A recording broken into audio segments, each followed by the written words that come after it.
മോള് മരിച്ച ദുഃഖത്തിൽ കഴിയുന്നതുകൊണ്ട് എന്റെ അവസ്ഥ പെട്ടെന്ന് മനസ്സിലാക്കാൻ പറ്റുമെന്ന് കരുതി.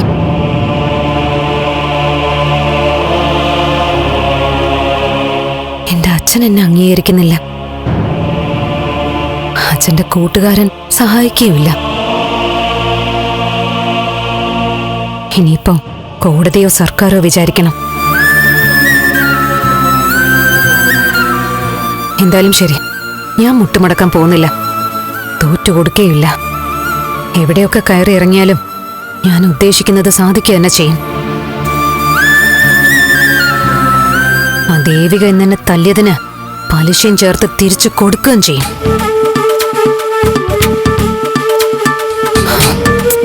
സത്യത്തില് നിങ്ങളോട് എനിക്ക് ദേഷ്യം തോന്നേണ്ടതാ. പക്ഷെ എനിക്കെപ്പോഴും അടുപ്പം തന്നെയാ തോന്നുന്നത്.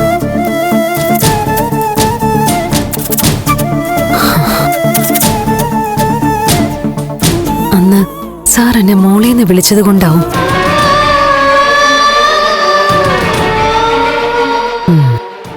ആ ദേവികയായിരിക്കും നിങ്ങളെ രണ്ടുപേരെയും ഉപദേശിച്ചത്. എന്നോട് അടുപ്പം വേണ്ടെന്ന് പറഞ്ഞു കാണും. ഞാൻ എന്തായാലും അവളെ കാണുന്നുണ്ട്. ശരി സർ.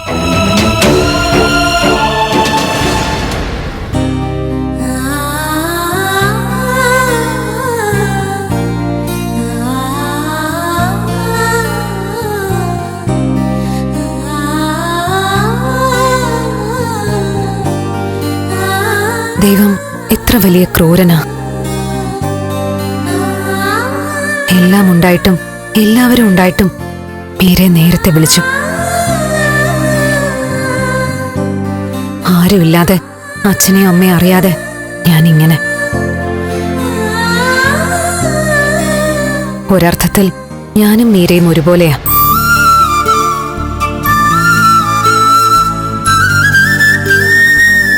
അനുഭവിക്കാൻ യോഗമില്ലാത്ത അച്ഛനമ്മമാരുടെ മക്കള്.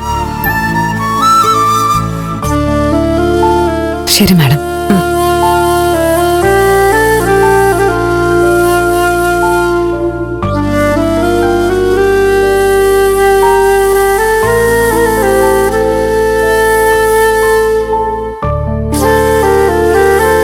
ബാലു, സത്യം പറ.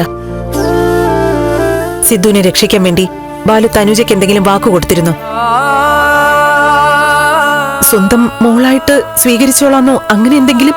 ഏയ്, ആ കുട്ടി എന്തൊക്കെയോ പറയുന്നത്.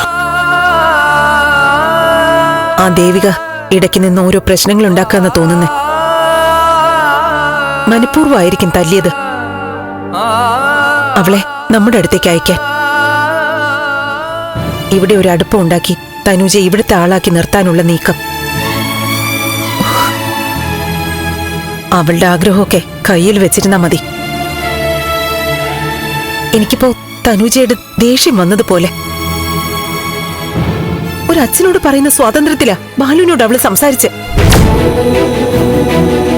ബാലുവാണെങ്കിൽ അവളെ ദത്തെടുക്കാന്ന് പറയുകയും ചെയ്തു. ചന്ദ്രത്തെ പ്രശ്നങ്ങള് ഈ വീട്ടിലെ പ്രശ്നങ്ങളാവൂന്ന് തോന്നുന്നേ.